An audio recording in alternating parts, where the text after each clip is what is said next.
नमस्कार दोस्तों, स्वागत है आपका संपूर्ण अध्ययन में। मैं हूं साकिब मिश्रा। आज हम विराम चिन्हों के बारे में पढ़ेंगे। ठीक है मित्रों, तो आइए जानते हैं विराम चिन्ह क्या होते हैं। ध्यान से सुनिए, जब हम वाक्यों को लिखते अथवा बोलते हैं, बोलते समय बीच में थोड़ा बहुत रुकना पड़ता है। ठीक है मित्रों, जब भी हम वाक्य को लिखते या बोलते हैं तो हमें बीच बीच में थोड़ा बहुत रुकना पड़ता है, जिससे भाषा स्पष्ट, अर्थवान एवं भावपूर्ण हो जाती है। ठीक है मित्रों, तो विराम का अर्थ होता है रुकना या ठहरना। तो हम जब भी कोई वाक्य बोलेंगे तो उसके बाद हमें थोड़ी सा ठहरना पड़ता है, जिससे कि हमारी वाक्य की भाषा है जो वो स्पष्ट हो सके, उसका अर्थ सही निकल सके, उसका हमें भाव मिल सके। इसलिए हम भाषा बोलते और लिखते समय हम विराम चिन्हों का प्रयोग करते हैं। विराम चिन्ह कई प्रकार के होते हैं, जिनका प्रयोग अलग अलग जगह अलग अलग अर्थ में होता है। ठीक है मित्रों, तो देखिए जैसे कि यहाँ पे कुछ वाक्य लिखे हुए हैं, आप देख सकते हैं। ये लिखे हुए हैं, 3 वाक्य लिखे हुए हैं, पहला, ये दूसरा, ये तीसरा। ये 3 वाक्य हैं, तो आप इनको ध्यान से पढ़िए। जैसे पहला वाला वाक्य है, रोको मत जाने दो। ठीक है मित्रों, तो ये इसमें फिर आप इस दूसरे वाक्य को पढ़ेंगे, रुको मत जाने दो। ठीक है मित्रों, और फिर जब आप तीसरा वाक्य पढ़ेंगे, रोको मत जाने दो। ठीक है मित्रों, तो आपको तीनों में अलग अलग अर्थ समझ में आएगा। पहले वाले में कोई अर्थ स्पष्ट नहीं है, रोको मत जाने दो, ये सीधा सीधा बोल दिया जा रहा है, रोको मत जाने दो। ठीक है मित्रों, लेकिन दूसरे वाले में अर्थ स्पष्ट है, रुको मत जाने दो। इसका अर्थ ये हुआ कि किसी व्यक्ति को रुकने के लिए कहा जा रहा है और उसको जाने नहीं दिया जा रहा है। ठीक है मित्रों, तो देखिए आप ध्यान से, आप खुद बोलेंगे, रुको मत जाने दो। ठीक है मित्रों, तो इसका मतलब ये हुआ कि उस व्यक्ति को रुकने के लिए कहा जा रहा है और कहा जा रहा है कि उसको जाने मत देना अभी। ठीक है मित्रों, इसी प्रकार से हमारा तीसरा वाक्य, रोको मत जाने दो। अब इस वाक्य में क्या अर्थ निकल रहा है कि उसको रोकना नहीं है, उसको जाने देना है।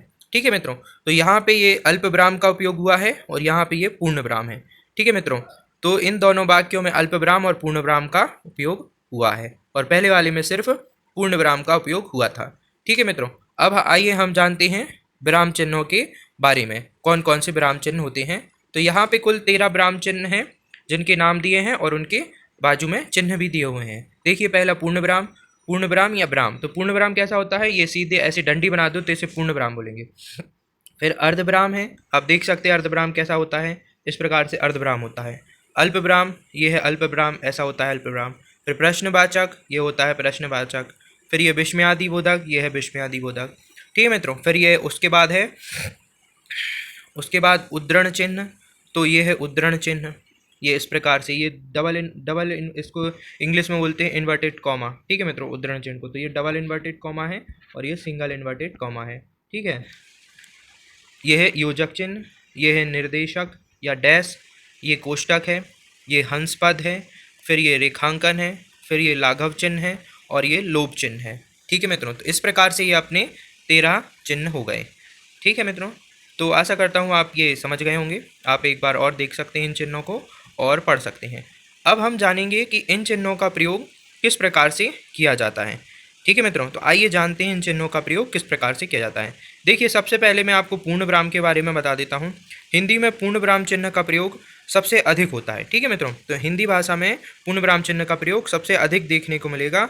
यह चिन्ह हिंदी का प्राचीनतम विराम चिन्ह है। ठीक है मित्रों, तो देखिए विराम चिन्ह, इसका पहला प्रयोग किस प्रकार से होगा। इस चिन्ह का प्रयोग प्रश्नवाचक या विस्मयादि बोधक वाक्यों को छोड़कर अन्य सभी वाक्यों के अंत में प्रयोग किया जाता है। ठीक है, अगर किसी वाक्य में कोई प्रश्न पूछा जा रहा है तो वहाँ पे प्रश्नवाचक चिन्ह का प्रयोग होगा। ठीक है, अगर कोई वाक्य प्रश्नवाचक वाक्य है, प्रश्न वाला वाक्य है, तो उसमें इस चिन्ह का प्रयोग नहीं होगा, उसमें प्रश्नवाचक चिन्ह का प्रयोग होगा। इसी प्रकार कहीं पे अगर हमें विस्मय का बोध हो रहा है तो वो वाक्य कैसा हो जाएगा, विस्मयादि बोधक वाक्य हो जाएगा, तो वहाँ पे भी इसका प्रयोग नहीं होता है, बाकी सारी जगहों पे इनका प्रयोग होगा। तो देखिए जैसे हमने यहाँ पे भी ऊपर पढ़ा था, ये देखिए ये जो विराम चिन्ह के बारे में यहाँ बताया गया था, तो ये कब आता है, जब हमारी कोई बात पूरी हो गई हो तब ये विराम चिन्ह लगता है। वाक्य को लिखते या बोलते समय बीच में कहीं थोड़ा बहुत रुकना पड़ता है, जिससे भाषा स्पष्ट, अर्थवान एवं भावपूर्ण हो जाती है।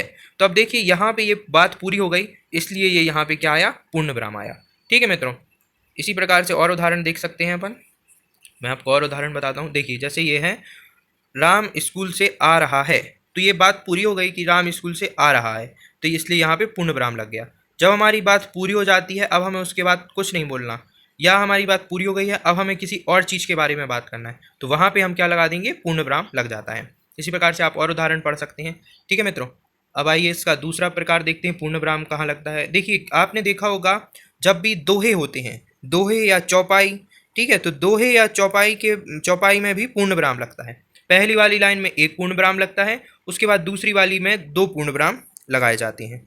ठीक है मित्रों, तो ये एक प्रथा है, दोहा, श्लोक, चौपाई, इनमें इस प्रकार से किया जाता है। ठीक है मित्रों, अब इसका एक तीसरा प्रयोग भी है।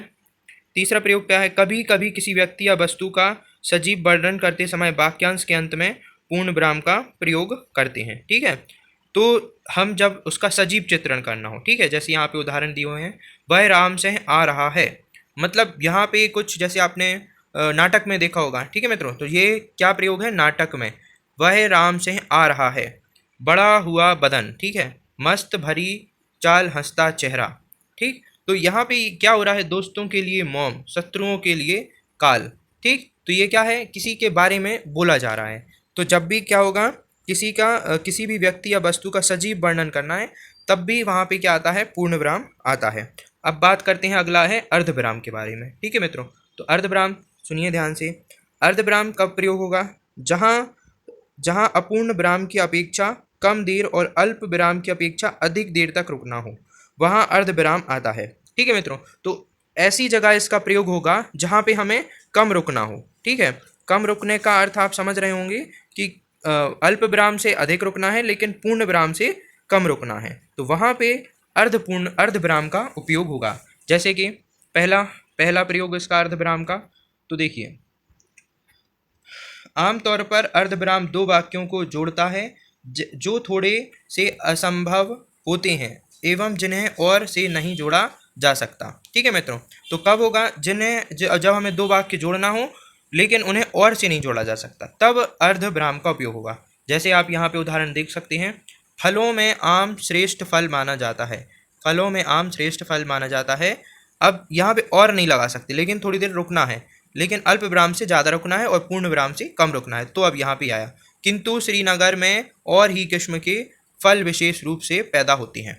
ठीक है मित्रों, तो आप समझ गए होंगे अर्धविराम का प्रयोग। अब इसका एक और दूसरा प्रयोग है अर्धविराम का, जब भी कोई भी डिग्री, मतलब जैसे एमएड, एमए, बीए, बीकॉम, ये सारी चीज़ें करते हैं, तो अगर इनको हम वाक्य में लिखेंगे तो अर्धविराम का उपयोग होगा। ठीक है मित्रों, देखिए जैसे यहाँ पे ये अर्धविराम का प्रयोग हुआ है। ठीक है, एमए, बीएड, एमए, पीएचडी। ठीक है मित्रों, तो ये इस प्रकार से यहाँ पे इनका प्रयोग हुआ है। ठीक है मित्रों, अब आइए अब जानते हैं अल्प विराम के बारे में। तो अल्प विराम आप समझ गए होंगे, जहाँ पे हमें बहुत ही कम देर के लिए रुकना पड़े, तब वहाँ पे अल्प विराम का प्रयोग होता है। तो इसकी भी कुछ अलग अलग स्थितियाँ होती हैं, तो आइए उन्हें देखते हैं हम उदाहरण के जरिए। ठीक है मित्रों, ये पहला उदाहरण है हमारा। तो एक ही प्रकार के कई शब्दों का प्रयोग होने पर प्रत्येक शब्द के बाद अल्प विराम का प्रयोग होता है। ठीक है मित्रों, कभी कभी हम लगातार में कुछ शब्द उपयोग करते हैं, वो शब्द आगे वाले शब्द से अलग होते हैं, तो हम फिर अल्प विराम का प्रयोग करते हैं। जैसे आप देख सकते हैं, रघु अपनी संपत्ति, फिर कॉमा लगा है, फिर भूमि, फिर देखिए भूमि के बाद फिर कॉमा लगा है, लेकिन लास्ट में जब ये खत्म होता है तो प्रतिष्ठा फिर और लग जाता है। अब देखिए खत्म होने लगे थे शब्द, लास्ट के ये दो शब्द बचे थे, तो जब भी आखिरी के दो शब्द बचते हैं तो वहाँ पे ये और आता है। क्या आता है इसमें, ये बात ध्यान रखने की है कि और आता है। ठीक है मित्रों, तो आशा करता हूँ आप समझ गए होंगे। अब आइए दूसरा प्रकार देखते हैं कि कहाँ पे अल्प विराम लगेगा। देखिए जब भी हम कुछ बोलते हैं, ठीक है, जैसे आपसे किसी ने पूछा कि आप गा पाएंगे, तो आप बोलते हैं, आप बोलेंगे हाँ, हाँ, फिर थोड़ी रुकेंगे, हाँ गा सकता हूँ। ठीक है, तो इस प्रकार से, इसी प्रकार से और है, नहीं, यह काम नहीं हो सकता। ठीक है मित्रों, तो ये कुछ शब्द हैं, इनके बाद भी हम वाक्य बोलते समय थोड़ी रुकते हैं और लिखते समय उनमें कॉमा से दर्शाते हैं। ठीक है मित्रों, तो जैसे कि अतः तुम्हें ऐसा करना चाहिए, तो अतः के बाद थोड़ी रुकना है, फिर उसके बाद ये अल्प विराम लगेगा, फिर तुम्हें ऐसा करना चाहिए। आप अगर इन्हें बिना अल्प विराम के बोलेंगे तो इनका कुछ और अर्थ निकल सकता है। ठीक है मित्रों, तो आप समझ पा रहे होंगे। आइए एक इसके बाद चौथा प्रकार देखते हैं अल्प विराम का। तीसरा उदाहरण देखते हैं, क्षमा कीजिए, ये तीसरा उदाहरण कैसा है, ये देखिए। ये है हमारा तीसरा उदाहरण। देखिए तीसरा उदाहरण क्या है, वाक्यांश या उपवाक्य को अलग करने के लिए भी इसका प्रयोग होता है। ठीक है मित्रों, जैसे विज्ञान का पाठ्यक्रम बदल जाने से मैं समझता हूँ परीक्षा का परिणाम प्रभावित होगा। ठीक है मित्रों, तो यहाँ पे एक वाक्य, एक पूरा वाक्य है। अब उस वाक्य में हमें उपवाक्यों को अलग अलग उसमें बांटना था, तो इसलिए यहाँ पे क्या हुआ, अल्पविराम आया। एक यहाँ पे अल्पविराम है, एक यहाँ पे अल्पविराम है। ठीक है मित्रों, तो ये अल्पविराम इसलिए उपयोग हुए हैं क्योंकि हमें ये अलग वाक्य बताना था और ये बाकी के दो अलग वाक्य बताने थे। विज्ञान का पाठ्यक्रम बदल जाने से मैं समझता हूँ परीक्षा का परिणाम प्रभावित होगा। ठीक है मित्रों, तो यहाँ पे ये उपयोग हुए।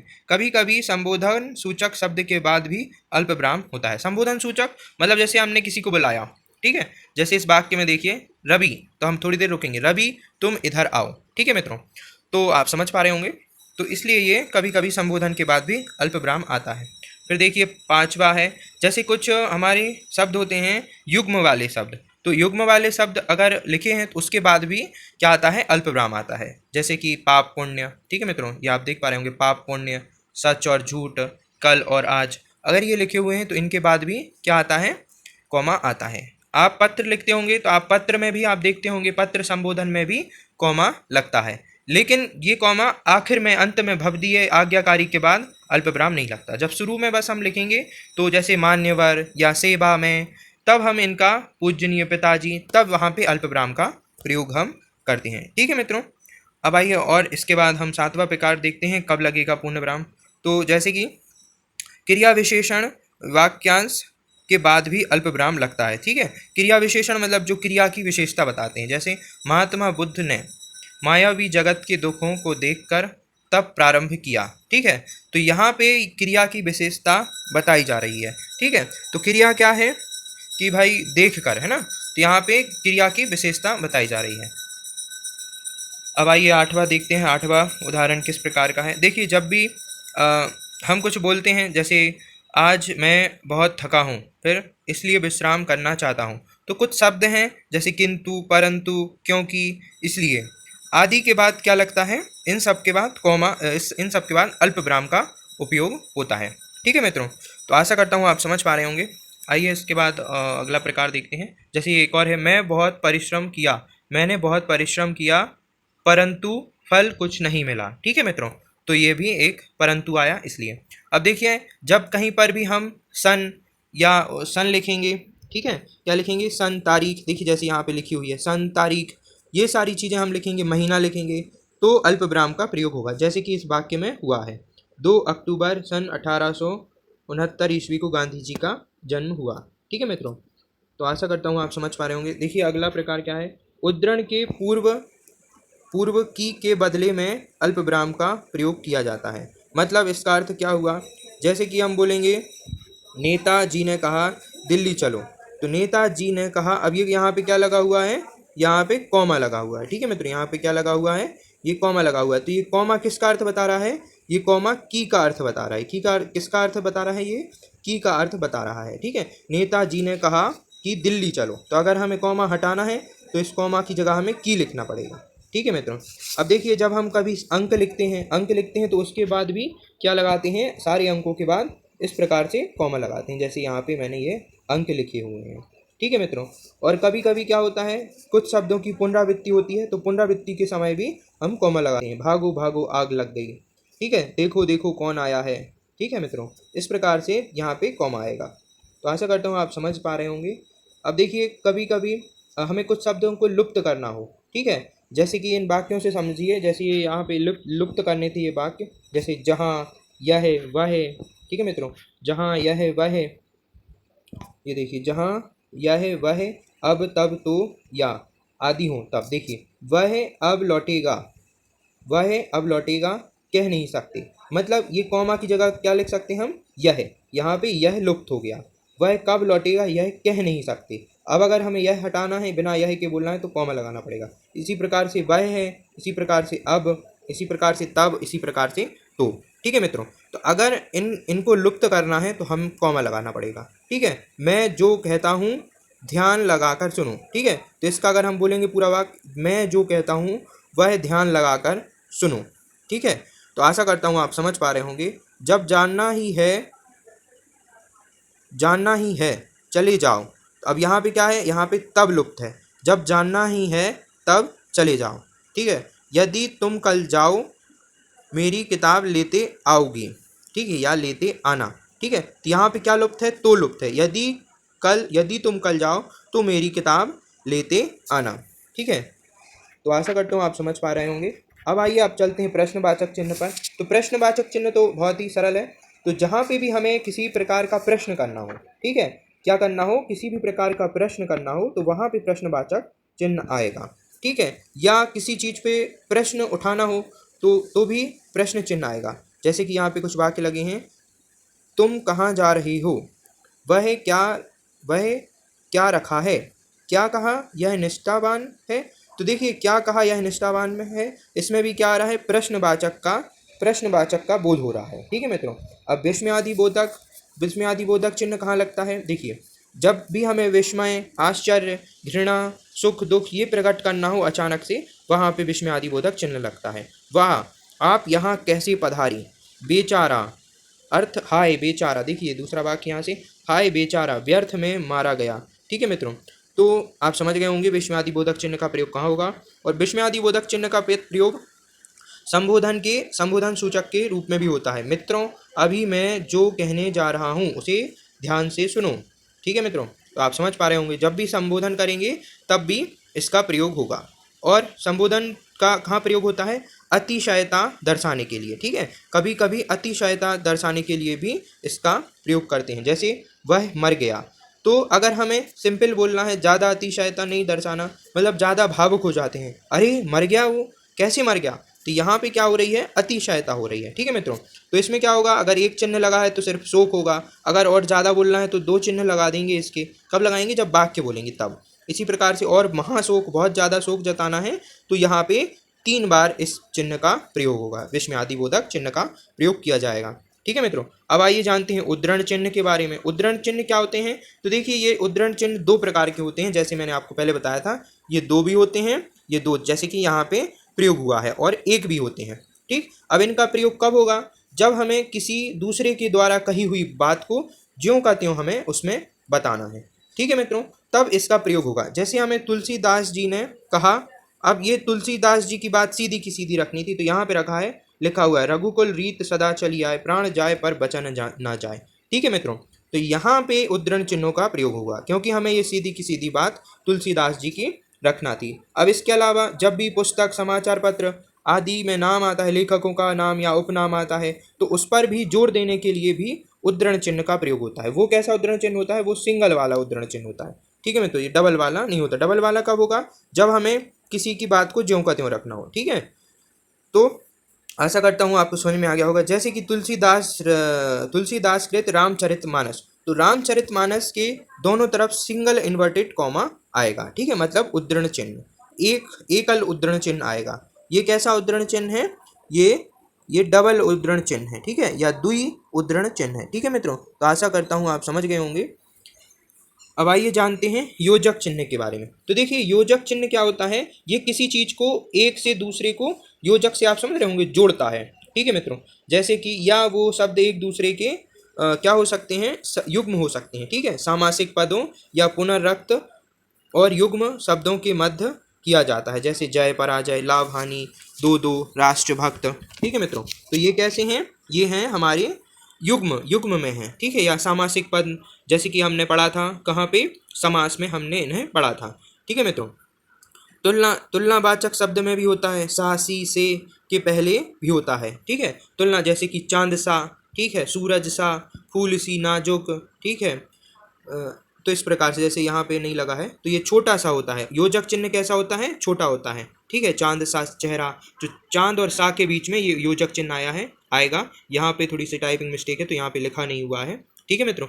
तो आशा करता हूँ आप योजक चिन्ह समझ गए होंगे। देखिए अब चौथा प्रकार है योजक चिन्ह का, एक अर्थ वाले सहचर शब्दों के बीच भी होता है। जैसे अपन बोल देते ना, क्या अनाप शनाप बक रहे हो, ठीक है, क्या उल्टा पुल्टा हो गया, तो देखिए उल्टा पुल्टा, तो इनका अर्थ एक ही है, ठीक है।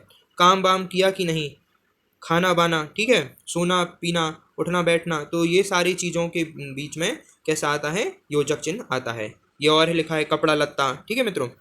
ये नीचे वाले थे जो, ये थे अर्थ वाले सहचर अर्थ, ठीक है। तो कपड़ा लत्ता, धन दौलत, ये तो एक ही अर्थ वाले हैं ना, ठीक है मित्रों। ये कैसे हैं, एक ही अर्थ वाले हैं। जैसे कपड़ा लत्ता, तो कपड़ा लत्ता मतलब कपड़े की बात हो रही है। धन दौलत मतलब कि संपत्ति की बात हो रही है। मान मर्यादा मतलब किसी के लिए सम्मान देने की बात हो रही है। रुपया पैसा, यहाँ धन की बात हो रही है, ठीक है मित्रों। अब ये अनाप शनाप, उल्टा पुल्टा, काम बाम, ये आते हैं अर्थ और निरर्थक शब्दों के बीच भी आते हैं। जैसे अनाप शनाप, तो अनाप का तो मतलब है लेकिन शनाप का कोई अर्थ नहीं है। उल्टा पुल्टा, उल्टा का तो अर्थ है लेकिन पुल्टा का कोई अर्थ नहीं है। इस प्रकार से ही काम बाम और खाना बाना, तो एक शब्द में अर्थ है और एक शब्द में कोई अर्थ नहीं है, ठीक है मित्रों। तो आशा करता हूँ आप समझ गए होंगे। अब देखिए निर्देशक चिन्ह क्या होते हैं, जिनमें कुछ निर्देश दिया जा रहा हो। अब ये निर्देशक चिन्ह है जो वो योजक चिन्ह से थोड़ी सा बड़ा होता है, ठीक है मित्रों। योजक चिन्ह छोटा होता है और निर्देशक चिन्ह थोड़ी सा बड़ा होता है। तो इसका प्रयोग कहाँ होता है, संवादों में, ठीक है मित्रों। कब होगा, संवादों में। संवादों में जैसे कोई नाटक हो रहा है, ठीक है मित्रों, जहाँ पे कोई नाटक हो रहा है तो वहाँ पे इसका प्रयोग होगा। जैसे जय प्रताप, ये कोई नाटक चल रहा है। जय प्रताप, उसने कहा तुम कहाँ रहते हो, प्रताप सिंह ने बोला मैं मेरठ नगर में रहता हूँ, ठीक है मित्रों। तो यहाँ पे दो व्यक्तियों के बीच संवाद हो रहा है, तो इसका प्रयोग हुआ, ठीक है। तो और इसके अलावा होगा कहीं पे कोई आदमी ने कुछ कहा या बोला, ठीक है, तब इसका प्रयोग होगा। जैसे गांधी जी ने कहा हिंसा मत करो, ठीक है। महेश ने लिखा सत्यम शिवम सुंदरम। तो जब हमें किसी की बात को बताना है कि किसी व्यक्ति ने कुछ कहा या किसी व्यक्ति ने कुछ बोला, ठीक है। जैसे यहाँ पे क्या था, गांधी जी और महेश, ठीक है। तो इसी प्रकार से जब भी हमें इस प्रकार का भाव प्रकट करना है तो हम यहाँ पे निर्देशक चिन्ह का प्रयोग करेंगे। अब किसी प्रकार की जब हम सूची बनाते हैं तब भी हम इसका प्रयोग करते हैं। जैसे कि यहाँ पे एक सूची बनाई गई है, विराम चिन्ह के निम्नलिखित प्रकार हैं, ठीक है। तो यहाँ पे क्या है, निर्देशक चिन्ह आया कि अब ये इसके पूरे प्रकार हैं, ठीक है मित्रों। अब इसके बाद कोष्टक, तो कोष्टक तो आपको पता होगा, ठीक है। कोष्टक कब लगता है, जैसे कि हम बोलें क्रिया के भेद, तो अब हमें अगर उनके भेद को दर्शाना है यहीं पे तो हम कोष्टक में उन्हें दर्शा सकते हैं, ठीक है मित्रों। तो इस प्रकार से ये पहला प्रयोग होगा कि कहाँ पे इनको लिख सकते हैं, ठीक है। देखिए कोष्टक के भीतर मुख्यतः उस सामग्री को रखते हैं जो मुख्य वाक्य का अंग होते हुए भी पृथक किए जा सकते हैं, ठीक है मित्रों। तो यहाँ पे ये मुख्य वाक्य क्रिया के भेदों के उदाहरण दीजिए, ठीक है। तो यहाँ पे हमने यहीं पे उनके लिख दिया कि अकर्मक और सकर्मक क्रिया, इसका मतलब है कर्मक और सकर्मक क्रिया, ठीक है। तो ये उस वाक्य के अर्थ को और स्पष्ट कर देता है। आपकी सामर्थ्य को मैं जानता हूँ। अब यहाँ सामर्थ्य के अर्थ को और अच्छे से प्रकट करने के लिए यहाँ पे कोष्टक में क्या लिख दिया, शक्ति लिख दिया, ठीक है मित्रों। अब और देखिए मेघनाद, कुछ आगे बढ़कर अब यहाँ पे क्या है, यहाँ पे हमें मेघनाद के बारे में कुछ बताना है, एक्स्ट्रा कुछ अधिक जानकारी देना है, इसलिए यहाँ पे हमने क्या कोष्टक के अंदर लिख दिया कुछ आगे बढ़कर, ठीक है मित्रों। तो इस प्रकार का प्रयोग अधिकतर नाटक लिखते समय होता है, ठीक है। या नाटक जब हम कोई किसी दूसरे को नाटक सुना रहा हो तब ये इस प्रकार से बोला जाता है। मेघनाद कुछ आगे बढ़कर, लक्ष्मण यदि सामर्थ्य है तो सामने आओ, ठीक है। मतलब ये सचित्र वर्णन किया जा रहा है, ठीक है मित्रों। तो आशा करता हूँ आप समझ पा रहे होंगे। इसके बाद है हंस पद, इसको त्रुटि बोधक भी बोलते हैं, ठीक है। रावण को, अब देखिए जैसे हमने एक वाक्य बोला, मान लीजिए अभी ये अमरता नहीं है, अमरता हम बोलने में हम छोड़ दिया। जब हम अमरता को हमें अमरता भी लिखना था उस वाक्य में, लेकिन हम अमरता नहीं लिख पाए, ठीक है मित्रों। तो रावण को वरदान मिला था, ठीक। अब हम भूल गए कि हमें अमरता भी लिखना था, ठीक है। तो हम यहाँ पे किस चिन्ह का प्रयोग करते हैं, ये हंस पद चिन्ह का प्रयोग करेंगे। तो हंस पद चिन्ह का प्रयोग करके ये बना हुआ है हंस पद। यहाँ पे हम दर्शा सकते हैं कि यहाँ पे क्या आना चाहिए था, अमरता का आना चाहिए था, ठीक है। तो हमारा वाक्य हो जाएगा रावण को अमरता का वरदान मिला था, ठीक है मित्रों। तो इस प्रकार से ये हंस पद का प्रयोग होता है। तो आशा करता हूँ आप समझ पा रहे होंगे। अब देखिए रेखांकन का प्रयोग वहाँ पे किया जाता है जब हमें किसी वाक्य में किसी एक विशेष चीज को दर्शाना हो, ठीक है। क्या दर्शाना हो, किसी विशेष चीज को दर्शाना हो, तब हम रेखांकन का प्रयोग करते हैं। जैसे गोदान उपन्यास प्रेमचंद्र द्वारा कृत है, तो हमें यहाँ पे दर्शाना था कि प्रेमचंद्र द्वारा गोदान प्रेमचंद द्वारा कृत है, ठीक है। तो इस स्तर पे हमें दर्शाना था कि गोदान प्रेमचंद द्वारा कृत है, तो इसलिए यहाँ पे हमने गोदान के नीचे रेखा लगा दी कि ये हमें ये स्पष्ट दिखे ताकि, ठीक है मित्रों। अब देखिए अब आगे चलते हैं लाघव चिन्ह। तो लाघव चिन्ह का प्रयोग कब होगा, तो लाघव चिन्ह का प्रयोग जब हमें किसी को शॉर्ट में दर्शाना हो, ठीक है मित्रों।